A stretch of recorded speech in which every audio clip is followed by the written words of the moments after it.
मंगलम मंगलम गोदलेन्द्राय महनीय गुणात्मने चक्रवर्ती तनूजाय सार्वभौमाय मंगलम निर्जुपे श्री महागणाधिपतये नमः महासरस्वत्यै नमः महागौरी देवताभ्य नमः आनंद कर्पूर दिव्य मंगलम समर्पयामि।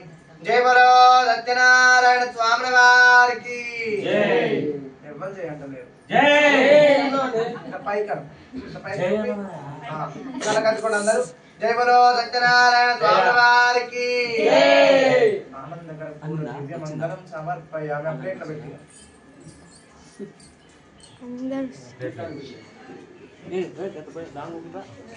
అక్షంతలు ఒక పుష్పం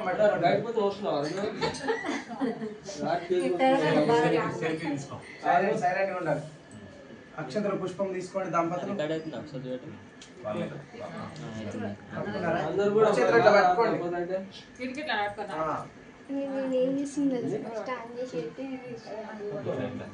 పుష్పం అక్షంతలు పట్టుకోండి।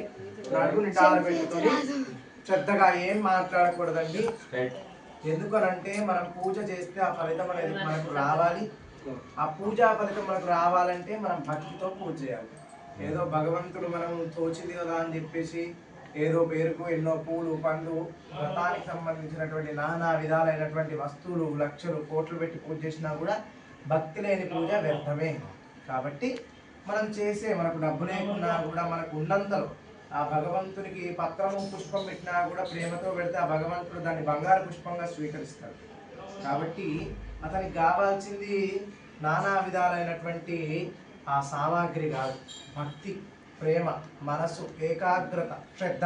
మనం నిత్యము సత్యనారాయణ స్వామి వ్రతం చేస్తాం, ఆ రోజు చేసినప్పుడైనా కూడా ఆ భగవంతుని పైన ధ్యానం చేసి ఓం నమో నారాయణాయ అయ్యా మరి మేము గీత కోసం చేస్తున్నాం, ఈ పూజ ఈ సంకల్పించుకొని పూజను ఆచరిస్తున్నాము, ఈ పూజ మాకు కావాలి, మరి మీ ఇద్దరు మా నూతన సంసారం బాగుండాలి, మాకు పిల్ల పాపలు ఆరోగ్యం అంతా కూడా బాగుండాలి అని చెప్పి భగవంతుని వేడుకుంటూ పూజను ఆచరిస్తేనే ఆ భగవంతుడు మనకు అనుగ్రహిస్తుంది।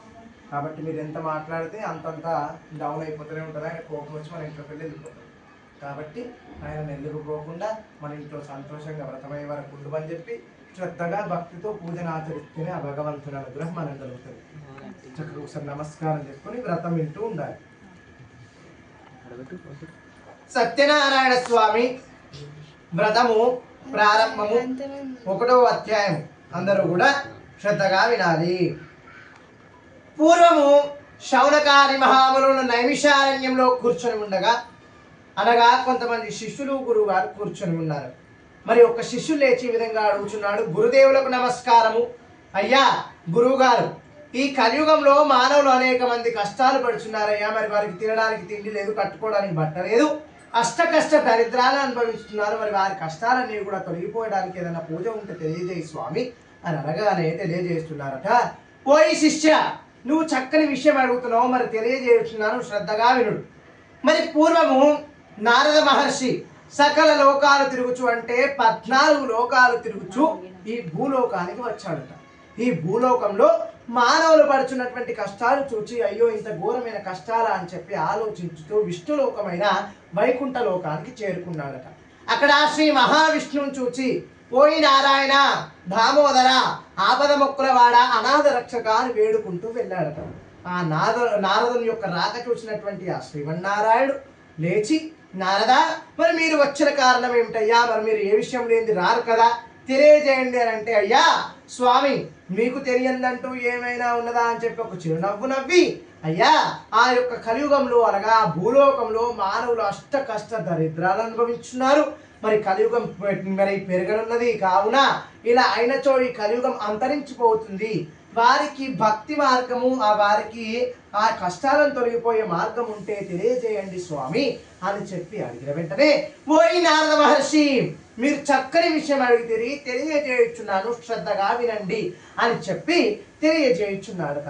అప్పుడే ఆ యొక్క శ్రీ మహావిష్ణుతోటి అంటూ ఓయి నారద మహర్షి మరి ఎవరైతే సత్యనారాయణ స్వామి వ్రతం ఆచరిస్తారో వారికి సకల సిరులు ధనధాన్యాలు అష్టైశ్వర్యాలు కలుగుతాయి అని చెప్పి చెప్తున్నాడట। అయ్యా మరి ఈ సత్యనారాయణ ఎవరయ్యా, ఎలా ఆచరించాలి, ఎప్పుడు ఆచరించాలనగానే ఓయి నారాయణనగా నేనే సత్యనారాయణనగా నేనే కృతయుగంలో నరసింహస్వామిగా, ద్వాపర యుగంలో కృష్ణుడిగా, ప్రతి యుగంలో దుష్ట శిక్షణకై, శిష్ట రక్షణకై, సత్య పరిపాలన చేయుటకై నేను సత్యనారాయణుగా అవతరించాను. నా యొక్క అవతారం కొరకై ఈ వ్రతాన్ని ఎవరు ఆచరిస్తారు?